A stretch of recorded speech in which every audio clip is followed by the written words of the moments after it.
Anything change? Nothing changed. Did it record? Hello. Started. Does it say it started? Recording has started. Okay, Yeah. That's good. Okay, so we are on a recorded line. Thank you so much for coming to this event tonight, our presentation, Washington Society of Professional Engineers, and we're going to talk about Washington State high-speed rail, which I am super excited about, and I wanted yesterday to go to Portland, to go to Spokane, to go to Vancouver, to go everywhere. I was telling our speaker that I went to Europe, and just my son and I, and we just rode every high-speed train that we could find. So it was that was so much fun, and I hope that someday the U.S. Has something similar. Our speaker today is Jason Beloso. I hope I'm saying that correctly, and he's a strategic planning manager at the Washington State DOT Rail Freight and Ports Division.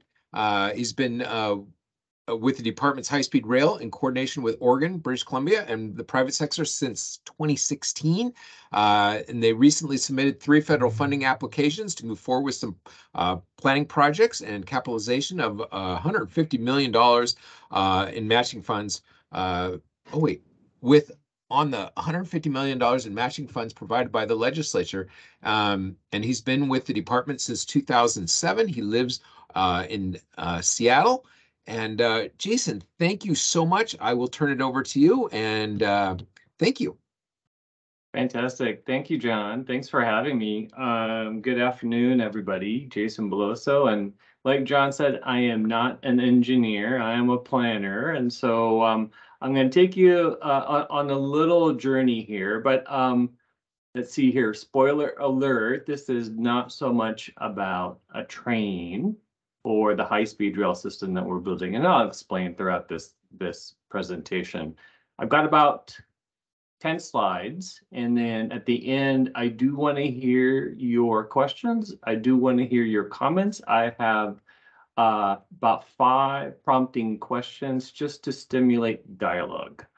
And so with that said, again, I'm not an engineer, I'm a planner. What does that mean? So I think for the purpose of today's conversation, what that means is, let's put our futures hat on, put the pencils down and look forward, right? I think it's really important just to kind of set the stage. I know everyone's really busy. I know just like me, you all have your priorities at work, at home. Everyone's busy, right? But for this endeavor, for this project that we're working on, we really do have to think a decade or 2 down the line. So again, pencils down, let's look forward. So with that, I'll go ahead and start. John, I'm going to share my screen. Let me know when you can see it. 1 second here. Okay, I think we can see that. Okay, fantastic. Great. Fantastic. Okay. So, we are working on an ultra high speed ground transportation project. Ultra high speed essentially means rail speeds of faster than 150 plus. From a federal railroad perspective, there is no common definition for rail speeds above 150, 160. So that's why we're calling it ultra high speed at this point. And so what is this really about? What are we talking about when we say ultra high speed? It's not advancing.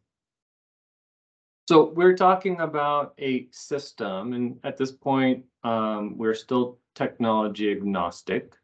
We're looking at a system that goes between Portland, Oregon, as well as Vancouver, BC. We are talking about speeds of up to 250 miles an hour. Those are operating speeds. Those are not test speeds. Operating speeds of up to 250 miles an hour. And like I said, at this point, technology agnostic. We have looked at your conventional high-speed rail systems, TGV, Shinkansen, etc. We have also looked at Hyperloop as well as maglev. However, there's not a lot of information, particularly on maglev, to compare CapEx OpEx with. There are some, obviously, maglev systems around the world. I don't believe there are any Hyperloop projects around the world. So really want to make sure that we're able to compare apples to apples when we do our analytical comparisons. But for the most part, the basis of our studies and work have been on your conventional high-speed rail system. I also get the question a lot. Hey, Jason, when we build ultra high speed, does that mean the Amtrak Cascade system, the train that you guys see in my background, does that go away? The answer is no. And for those of you who have traveled, who have experienced other rail system, high-speed rail systems around the world, we absolutely must have that intercity passenger rail service and system. In a way, that's the backbone to your high-speed rail system, right? So similar in our case, that intercity passenger rail system, we do not envision that to go away. We envision that to actually complement the high-speed rail system that we are looking to build. We've done some preliminary cost analysis and estimate. Again, order of magnitude, very, very early, without any known alignments, without any known stations, not having identified and landed on a technology, roughly $50 billion. Again, that number is going to change, but our 2017 study came up with that order of magnitude number. Similarly, we also came up with an economic return or return on investment. And what we came up with is somewhere in the neighborhood of 355 billion is the return on investment. Again, that's agglomerated across the entire corridor. We also began to look at emissions reduction. That is obviously a very hot topic in the last year or two. And the preliminary number that we came up with is 6 million metric tons. Again, I think the only thing that I can guarantee is that that number is obviously going to change.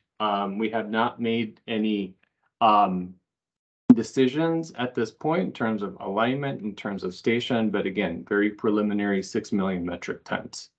A bit of the secret sauce here, and if you guys know a little bit about trains, the secret sauce here is what's shown the graph on the right. Your travel time comparison between how we actually commute and the trips that we take between Seattle, Portland, Seattle, Vancouver right now, somewhere in excess of about 3.5 hours, right? So an ultra high speed system, we are looking to travel those distances in 1 hour or less. That is the secret sauce, I would say. That is the magic. It's not so much about the speed. The speed is the proxy. But what we're after here is those travel times of an hour between Seattle, Portland, Seattle, Vancouver. Okay. And the whole. Okay. Our goals for this project, want to make sure that we land on providing an efficient, equitable, and sustainable mobility for the region and support economic competitiveness. And just a note on that, what do I mean by that? And I mentioned earlier, this is not so much about a rail project. What we mean by that is this system that we're building is essentially a means to an end. I will use the Amazon HQ2 example, where when Amazon kind of went around the world and shopped for their second headquarters, they put out a list of criteria for where they would want to locate their second headquarters. And that list of criteria included areas, cities, and locations where they had a good transportation system, good working governments, access to open space, access to top-notch educational institutions, access to a good workforce. These are the same things that we're looking to get out of the system. So again, what we're building here is not so much the system itself, but the means to an end, the things that this system could provide for the entire corridor. Again, no major decisions have been made. We have looked at alignments by way of trade-off analysis. So we looked at things like, well, do we want to run up I-5 or do we want to run closer to the east side, say running through the Microsoft campus? Do we want to go all the way into downtown Vancouver, knowing that it may be cost prohibitive and very difficult and challenging to develop and put a high-speed rail station? Or do we want to just stop short of downtown and maybe stop closer to the airport? And likewise, down in Oregon, do we want to bring it all the way down to the Pearl District? Or do we just stop short of the Columbia River and not do the crossing, or maybe not go all the way into the Pearl District, but just by their Coliseum area, Rose Quarter? So we've done some of that analysis. We've also looked at a range of stations and station stops. What does it mean when you have a 3-station stop on the system versus 9? Obviously, the trade-off is the more stations you have, yes, you can potentially get more riders. However, you diminish your technology and your speed, right? It suddenly becomes a very expensive commuter rail system once you do that. So we've looked at some of that trade-off just to better understand what is it that we really need to focus in on. We've had 3 previous studies to date. In 2017, we did a feasibility analysis. What that said was, yeah, a system like this is feasible in this region and on this corridor, but we need more information. We followed that up in 2018 with the business case analysis, and also lastly, 2020, kind of setting the framework for how we want to continue the planning work and how to go after federal funding, develop the governance structure, et cetera. So we did that in the last 6 years. I'll move on to the next slide. Part of our planning work also looked at some pretty important considerations. Like I mentioned, the ability for us to reduce and mitigate our GHG emissions, as well as beginning to address many of our social equity needs. For those of you that may be tracking some of the legislative requirements for projects, the HEAL Act was passed last year. HEAL Act requires us for any projects, at least for several of the state agencies, that we have to have a very robust engagement and outreach component with our projects pertaining to disadvantaged and overburdened communities. So social equity is really a big thing, not just at the state level, but also at the federal level. Quality of life issues. Obviously, not everyone's going to get a station. How do we make sure that maybe the more rural towns also benefit from it, right? So we have been working with some rural town mayors, such as Mayor Jill Boudreau out of Mount Vernon. And what she said and what she told us was, yeah, Jason, we may not get a station, but we also need to benefit from it. And for them, what that means is they're rural by design and for a purpose, right? They and similar communities like Mount Vernon want to continue to keep the rural nature of their township.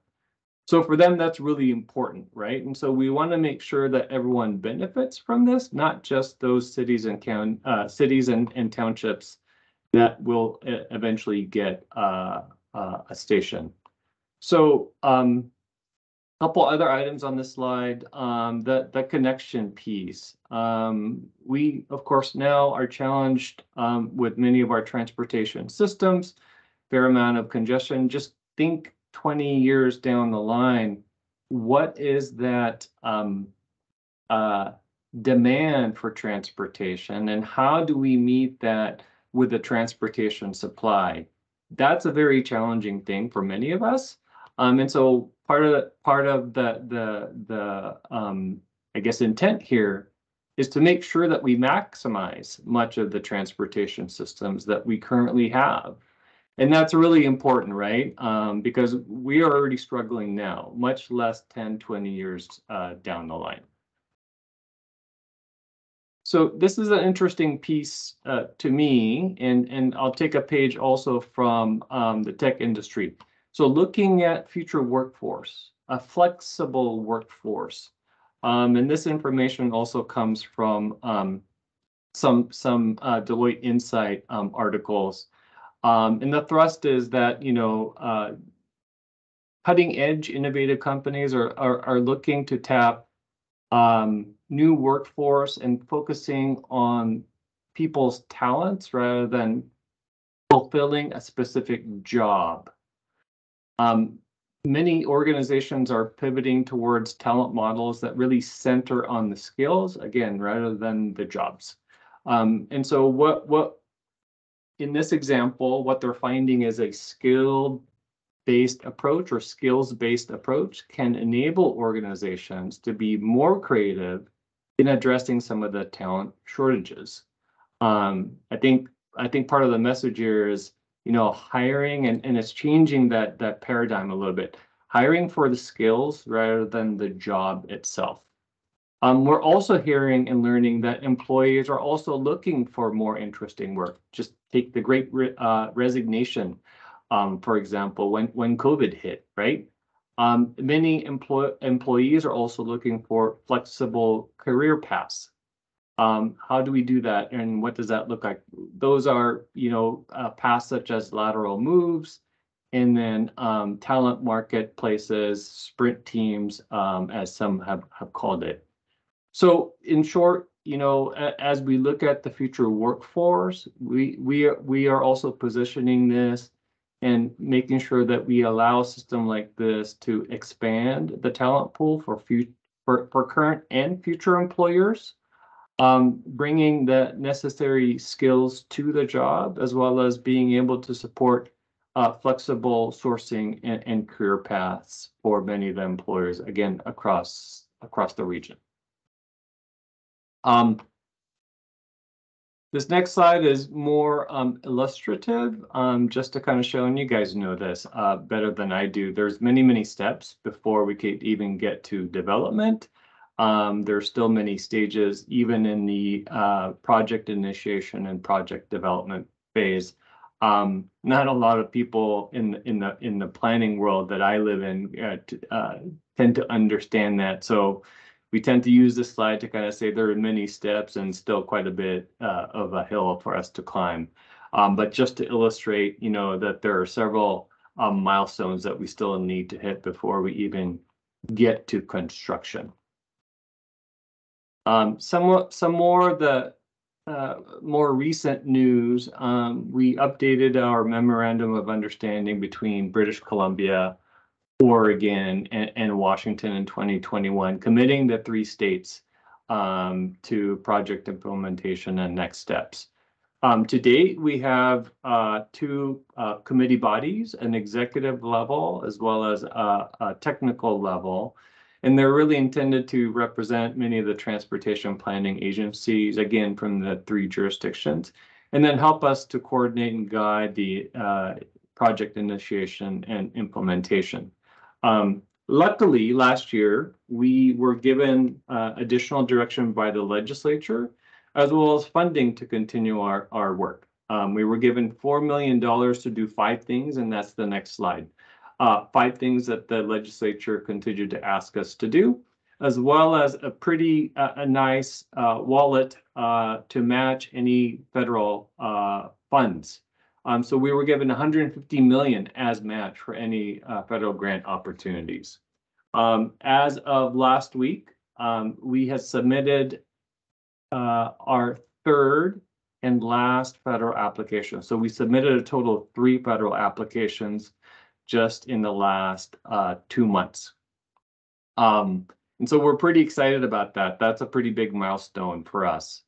And so the slide or the image that you see is a kind of screenshot or representation of the organizations and agencies that have provided us with the letter of support for those federal applications. including the Canada Infrastructure Bank. So these are the 5 set of directions given to us. We have completed the preparation and application for federal funding. We continue to work on our organizational framework. We are still developing our public engagement approach. I know many of you have not heard about this project, which is partly why I wanted to come to you and kind of share what it is we've got going on. We will soon begin our scenario work and scenario analysis. And then this coordinating entity that is part of our governance work, it's intended to identify, what is the proper framework and how do we best coordinate this project across the corridor. Again, I kind of view this as a bit of a mega project of mega projects, right? I don't think that there's been any project in Washington State that looks at a corridor spanning 2 states and 2 countries.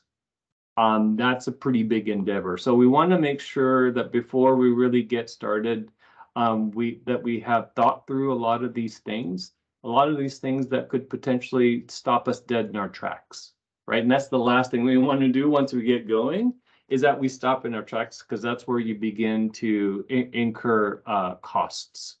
So these are the 5 things that was given to us by the legislature, and we're continuing to make progress towards that. I will stop here, John, and kind of just put out these 5 set of prompting questions. Again, I'm not an engineer. However, I would love to hear your thoughts, comments, questions around these 5 prompting questions that I've put together. What engineering considerations are needed in the planning phase? That's really helpful to me.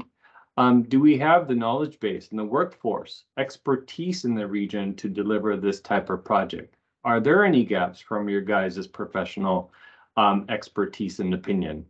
What additional curriculum, educational curriculum, would be needed to develop the workforce that would build, operate, and maintain this type of project? Are there any lessons learned that you may have worked on, have heard about, best practices that would apply to this project?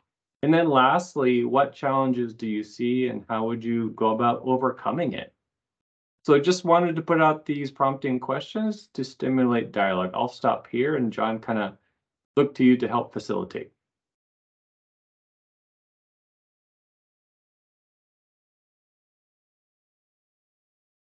Let's see. Gosh, does anybody have anybody want to open up some ideas on any of these questions? Maybe starting with the first one, engineering considerations needed in the planning phase. I have one. Yeah, please. I am super concerned about the availability of right-of-way. Because this is a big corridor, and I feel like at that kind of speed, there'll be some either code or at least community expectations for a setback that's pretty wide in case one of these things goes off the rails. And that feels like a pretty wide corridor through some pretty expensive real estate that's already constrained between the mountains and the sound. And I think that it'd be interesting to hear about project success that's based on maybe trying to acquire right away first, even before the system is really kind of firmed up. And I think that's an investment. Some kind of transportation corridor is eventually going to need that space. And if not, I'm sure you can sell it to the, electrical power grid distribution people or more lanes on I-5 or whatever. I'm curious about the right of way. Yeah, 100%, Ben. I have very, very serious questions and concerns around that. I typically get the question, hey, Jason, are you going to build this thing over I-5? Not all of I-5 applies to this, right? When to your point, when you're running at 250 miles an hour, you really need straight lines. You need straight lines, no doubt about that. I don't even know what the turning radii is at those speeds that would be needed, right? So you need straight lines. There may be certain sections of I-5 that you can use, but part of that is, those right-of-ways right now are being gobbled up as we speak. So how do we have the foresight and preserve some of these corridors now while we're still developing, while we're having to address our current and existing needs? I agree with you 100%. I don't know what the solution is.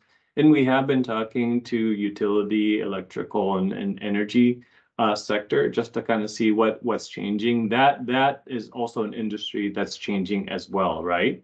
So we are keeping our options open, but I agree with you. I've got questions and I've got concerns. I think this is partly why the Hyperloop concept is pretty attractive. Is because you're not making very many stops, so you don't have a lot of surface stations. So going underground, it's a whole different right-of-way situation. And places like LA, where that system is starting to potentially get some traction, Seattle area will look like LA in 20 years. So if you don't grab the right of way now, it'll be impossible. Feels like underground is the only way to go. I'd be curious to see how that develops. Yeah, I agree, and just by way of corridor preservation, the other example that I also like to use is Mexico City. I was in Mexico City last December, and that is an example of kind of the opposite, where they don't have a way to move people en masse. And so what happens? You've got Mexico City, broader Mexico City, larger Mexico City area, 27 million people. I'm not saying that our region is going to grow to those population numbers, but what does a lack of a high capacity system, transportation system, do to a world-class city like Mexico? It absolutely hampers economic productivity. That is it. Right. And then you look at all the sprawl that has happened, and it's been many years since I've been to Mexico City.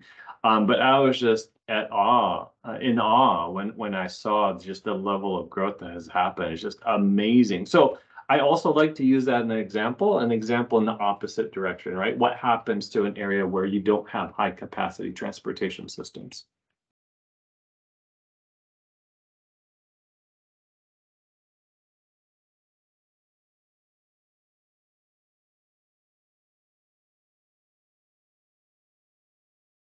No one else? Oh, sorry, Ben. Do you have something else? I'll keep going if no one else wants to speak up.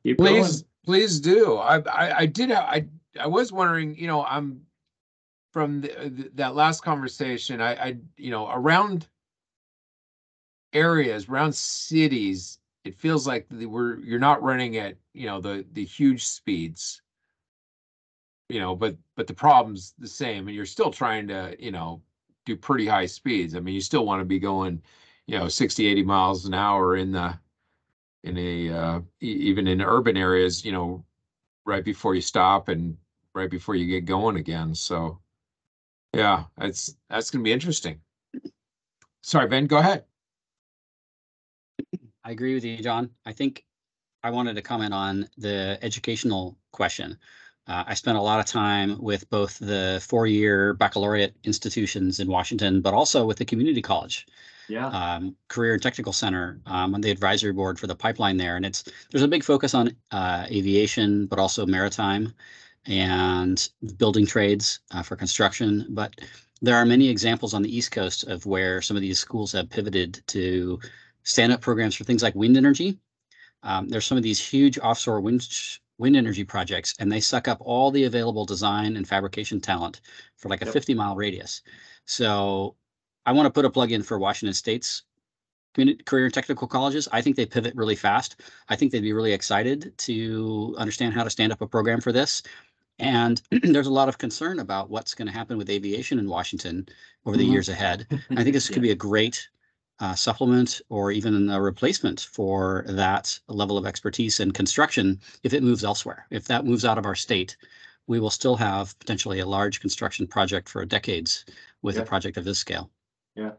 Again, spot on, I think, Ben. I have a personal goal of really bringing into the fold academia, right? How do we do that? And some of the best schooling I've had was at the community college. And so how do we engage future Washingtonians and those that are going to continue to live in the corridor? I mean, let's be frank. You and I are probably not going to be riding this thing once it's built. It's those guys that are going to be riding, maintaining, and operating it, right? So how do we engage them early in the process? You know, and again, we haven't necessarily done our engagement work. You know, one of my kind of harebrained ideas, you know, maybe we could have a friendly, you know, higher ed competition around design, sketch, come up with what a high-speed rail station would look like. And there's vertical and horizontal integrations in many of the Western European examples, right? What does that look like for us, right? And it doesn't matter, it's not in Seattle or Bellevue or Mount Vernon, it doesn't matter where it is. But, you know, unbridled, no wrong kind of answer, kind of friendly competition, and maybe even some of the architectural firms, or in this case, engineering firms, could kind of provide that, you know, mentorship or sort of, you know, some sort of guidance for these, you know, new budding architects and engineers. But just to kind of get that conversation going, to get that thinking, and to get that creative, you know, energy going with many of our educational institutions. That's one harebrained idea that I have, but I agree with that we have to include and fold in academia in here. Then my suggestion would be to follow the Hyperloop example, where they started a multi-year competition and many universities were sponsored and got industry sponsorship, a little design competition, engineering students, they built proof of concept prototypes, and it really energized thousands of young people around this technology. And I think you could capitalize on that. I think that might not go anywhere, but you might be able to pick up on that and keep it going. Yep. I've got a conference call with Western next week, and they're interested in doing a research. So I'll float this idea and mention what you mentioned as well. So yeah. Good to know. Thank you.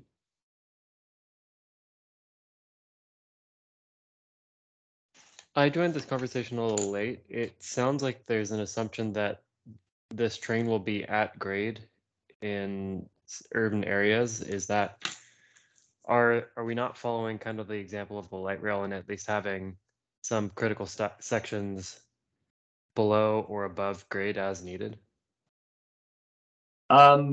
Yeah, we didn't cover that, but with the speeds that we're looking at, 250 miles an hour, you're probably looking at elevated or underground systems. So again, we haven't done that technical analysis. We will need to do that at some point. But yeah, at those speeds, I think you're looking at elevated or underground systems. The only other thing I'll mention is that with the light rail, it seems like maintenance stations have always, I don't want to accuse the Sound Transit of using them or treating them as an afterthought, but it seems that Sound Transit's always been caught off guard when their service stations are planned for areas that they're not necessarily welcome in. Yeah, you're absolutely right about that. Yep. One other point in something I had mentioned earlier, in that we're really looking at this from a perspective of, you know, a decade or two down the line. You know, we're also thinking, what are those new industries, innovation clusters that are going to be continue to come to Washington in this corridor, right? Who are and what are the companies that are going to replace Amazon, Microsoft, Starbucks? That is coming, right? Like it or not, it's just part of change and evolution, right?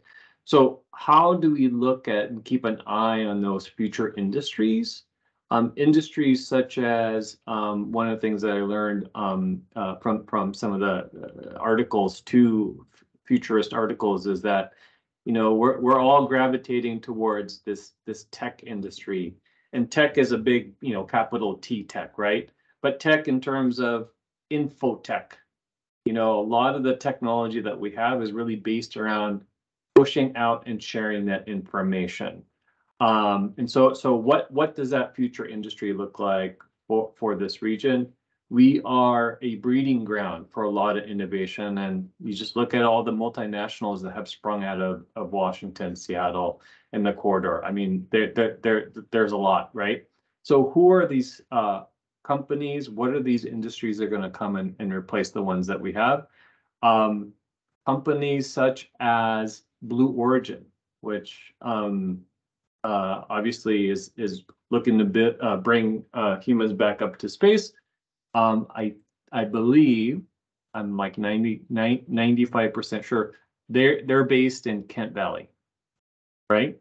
So how do we keep an eye towards future industries and continue to bring them into this space, especially if you know, like Ben was saying, there's some concern about the future of aviation, right? What's going to come in and replace that? We got to keep an eye in terms of future industries.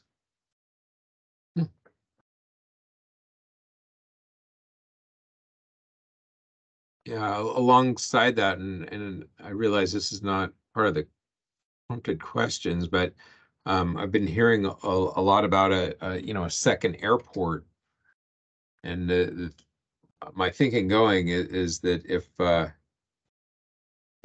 we're doing high-speed rail to city pairs, then does the legislature need to be thinking about a second airport or not? Yeah. That's Yeah, thanks for that, John. I'll give you a quick update. Part of my job is to review legislative bills, and so I really sit in the planning and policy side to this topic. So yes, the legislature is thinking about that, and internally at the agency, we are coordinating that. And there's another sort of large piece of work that the agency has been tasked with, and that's the I-5 master plan. So border to border, we were tasked to look at a master plan for I-5 improvements from Oregon to BC. So we are talking about very similar corridors, I-5, this ultra high speed system, and the question around CTAC. I also mentioned in the beginning that we want to do and need to do some scenario planning. So part of that work looks at not just the expected and forecasted growth. How do you meet that population growth? There was a recent Department of Commerce report that said we need somewhere around 2 million housing units in the next 20 years, I believe. That's a lot of new housing units. Where are you going to put that? And so part of that scenario planning work looks at the population growth, but it also looks at new technology, emerging technology that may be in the horizon. Technologies such as electric aviation, eVTOL, as well as connected automated transportation, truck platooning, right? And we're seeing a lot of that automation coming to our vehicles already. So the question is, what role does that emerging technology play? And how does that compare to ultra high speed? Does it support? Does it complement? Does it supplement this system that we're looking to build? So we're gonna look at teasing out some of those scenarios and kind of make some educated guesses at this point. And again, we want to make sure that we approach and enter this thing eyes wide open.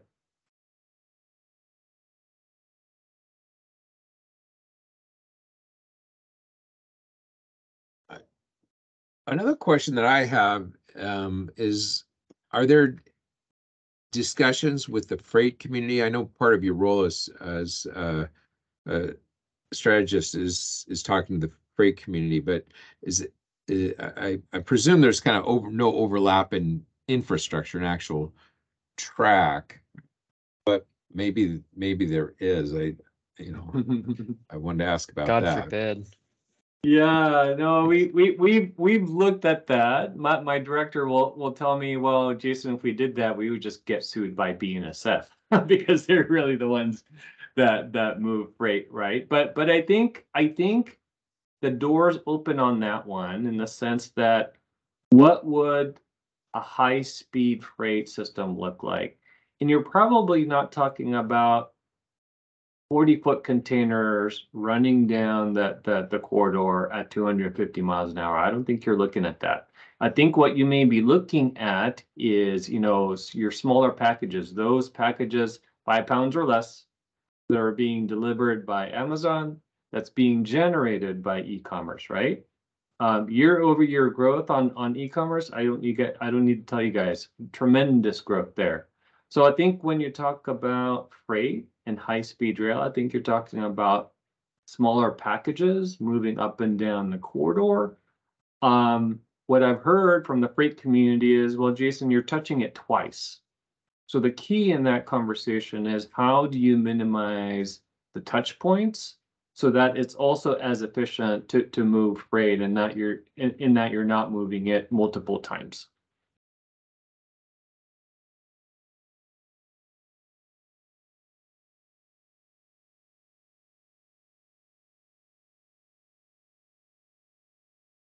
Okay, I'll ask you guys some questions. What challenges do you see? What do I need to know from an engineering standpoint? What do I need to know in this planning phase? You guys get to educate me now.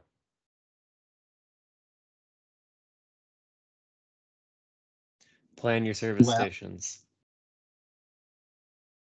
Plan the stations, Alex. Is that what you said? Yeah, plan the service stations now. Yep. Also, I'm assuming this thing would be electric, probably. And we have a lot of things that want to run on electricity soon. We also have initiatives to preserve the salmon and the orca.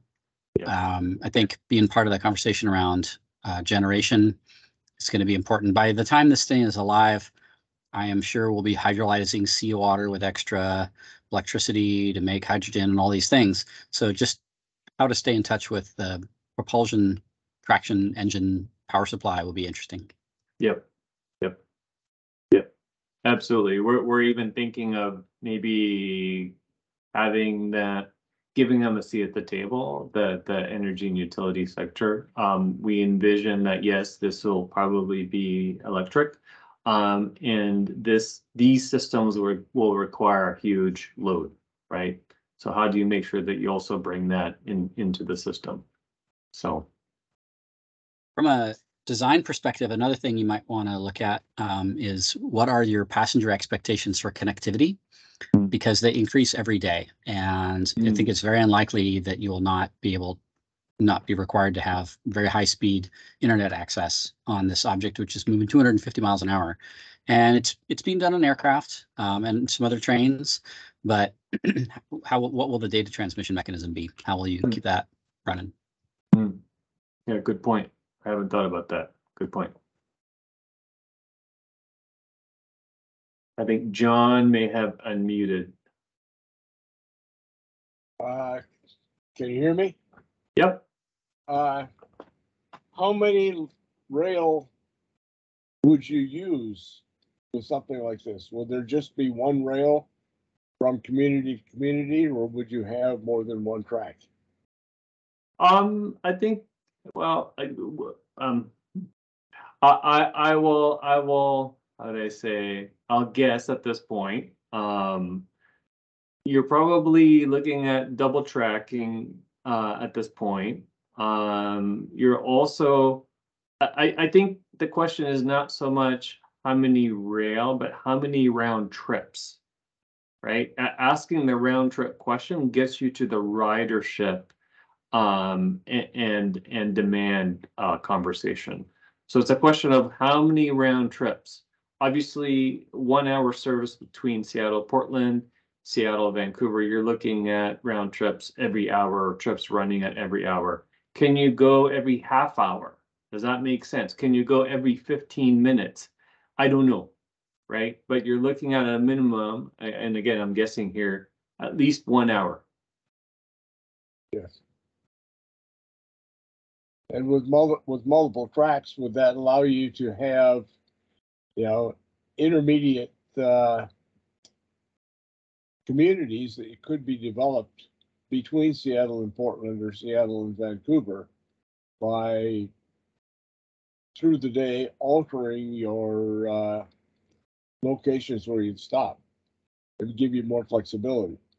I'd say potentially, but I go back to what Ben had mentioned, you know, again, we have to look at the existing system and how do we maximize that, right? So we will not have all the stops that folks are going to want for the ultra high speed system, but how do we capitalize on the existing system like Amtrak Cascades? How do we move people on that Cascade system to better access the ultra high speed system, right? So for instance, if you lived in Bellingham, we have a station in Bellingham right now in Cascades. If you want to get to Seattle, it may still be quicker for you to take a train from Bellingham, go up to Vancouver, and still take the 1 hour trip down, right? So we have to look at those. We have to maximize the transportation systems that we have. And yes, not everyone's going to have a station. That sounds like a hub and spoke model, but for train transportation. Interesting. In a way, yeah, in a way. Sounds So like for the salesman problem, where how many cities can you hit with the fewest number of miles that you drive? correct. For an investment of this magnitude, in time and money, hundreds of billions of dollars, it would be a tragedy if we got to, say, Portland and then couldn't continue on a track that goes through Oregon and down to California. Right. What's the partnership? I see Portland and I see Vancouver. What's the connectivity with these other adjacent states, and how can we maybe combine some R&D to minimize the overall cost of our next generation of rail travel nationally? Yep. We spoke to California High Speed Rail very early on, somewhere in the 2017, 2018 timeframe. And at the time, you got to remember they were going through their pain still. So at the time, what they said was, let's build and finish the corridor that we're building first. Let's maybe even get to Los Angeles and San Francisco first, and then we could think about crossing the Siskiyous and then going into Portland and Seattle, right? So they understand that there's obviously value in connecting West Coast, but you know, baby steps, right? Those are pretty big baby steps.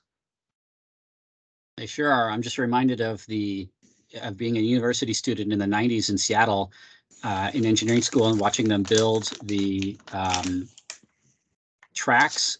They were future-proofing the transit tunnel under downtown Seattle with tracks for eventual rail. But of course, those all had to be ripped up by the time they figured out what the rail system was going to be, because it was not compatible. And it wasn't a huge amount of money, but it was kind of a shame. But I think a project of this scale, it would be a larger recovery if it didn't line. Yeah, we do have the likes of DeFazio kind of asking us to look at bringing the system down to Eugene. So there has been those conversations, but again, we got to start somewhere, right? We're probably not going to start Portland to Eugene. So maybe phase 2 to Eugene, but yeah, we've been asked. Yeah, you can't boil the ocean.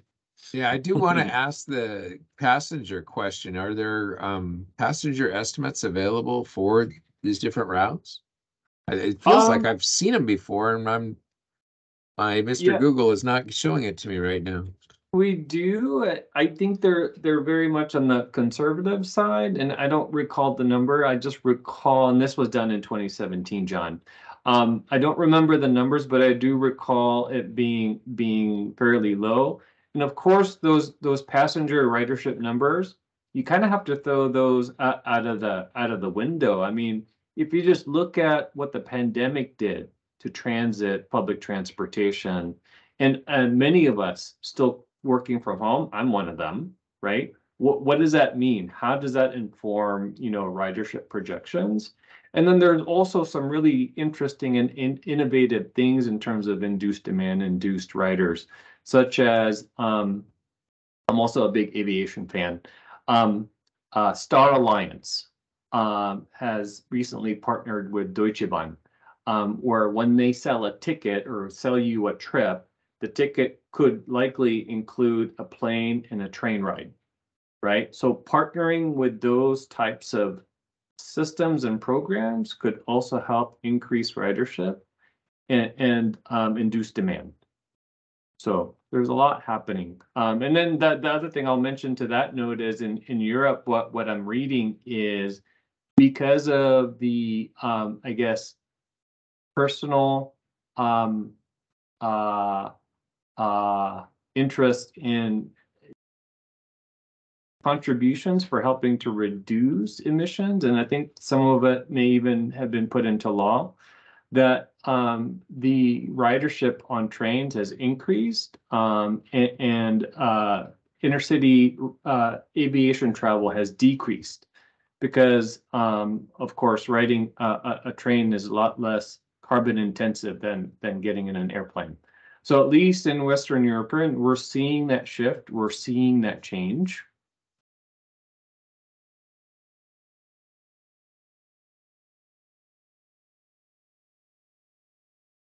Very interesting.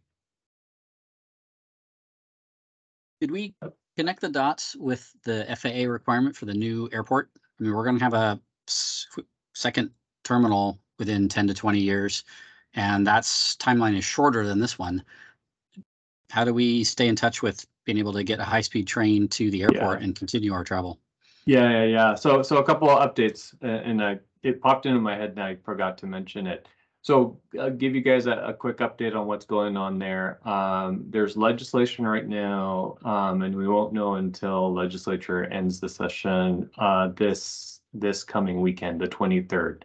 So session ends on the 23rd, but what has been drafted so far is they're looking to do away with the aviation committee that has been looking at a second CTEC airport.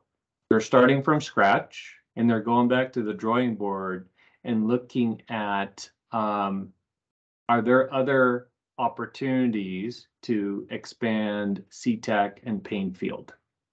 So they're going back to the drawing board and looking at that. But to your point, John, or Ben, yeah, I think that airport rail connection is really important. Another anecdote and story is that we spoke to Tamara Vrooman, who is the CEO of Vancouver International Airport.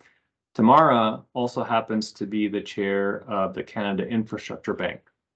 And what she told us was, Jason, our problem, yeah, we've got challenges with our gates. And you saw the recent article too in the new South Terminal at CTEC. Yeah, we've got challenges with our gates, but our real challenge is on the land side of the airport. Getting the people to and from our airport, that's a challenge for us, and that's something that we have less control over. So that nexus between the airport and the rail or the other transportation systems, really important. So they really want us to partner with them on that. And then the other thing is, you know, and I take her comments seriously because she is the chair of the Canada Infrastructure Bank. She said, yeah, you may find your money, you may come up with a good financing plan, but your challenge really here is your governance, right? How do you ensure that you have the right framework for decision making around these three large entities, the two states, the province of BC, right? That is a pretty big task. How do you set up that decision-making structure?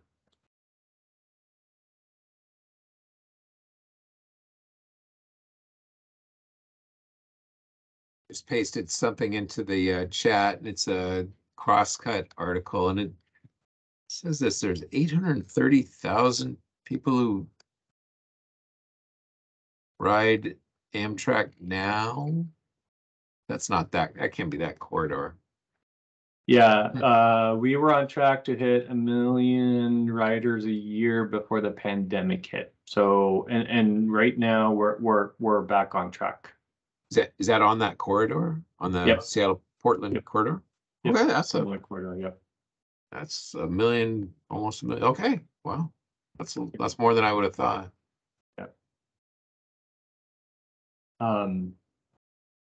So I'll move on to the last and final slide that I have, but again, any last questions, thoughts, comments, considerations that we need to have as we continue down this planning phase of the project?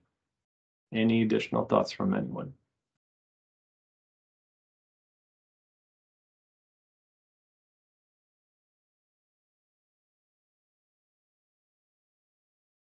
Okay. Well, I've enjoyed spending an hour with you guys this evening. This last slide, and you guys are kind of the first to see it. The bit.ly link is a link to Deloitte's Global Infrastructure magazine. Today they released their second volume of the magazine. It's a fantastic read. The Cameo article is the ultra high-speed ground transportation that I'm showing here. It's a fantastic read if you guys go to that link, and I also dropped it in the chat. The other thing that I like about this magazine and this volume is they focused a lot of their global infrastructure work around the social environment and equity space. So I found that interesting as a planner. You guys may as well as engineers, but I thought I'd share this bit of news that was released this morning. And you have my contact information there as well. It's fantastic, Jason. Love it. Thank you for that. Yeah, thank you. Yes, thank you so much. What are the opportunities for companies to hear about bids or design opportunities or competitions or early framing conversations that that some of our member companies might want to join? How would we learn about those?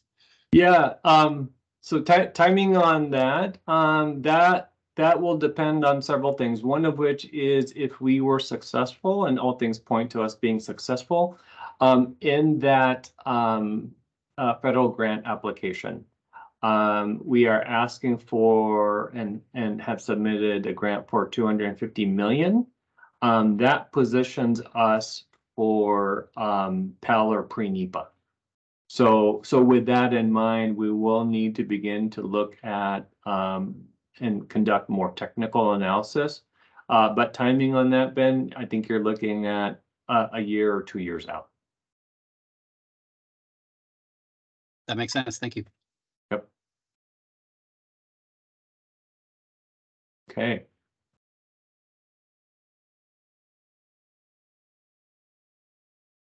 Okay. Oh my goodness. My little girls want to watch a video. That, Jason, thank you so much for coming. Are there any questions? Let me go ahead and I can turn off the, there's one of the little video monsters there. I'll turn off the recorder. Stop recording.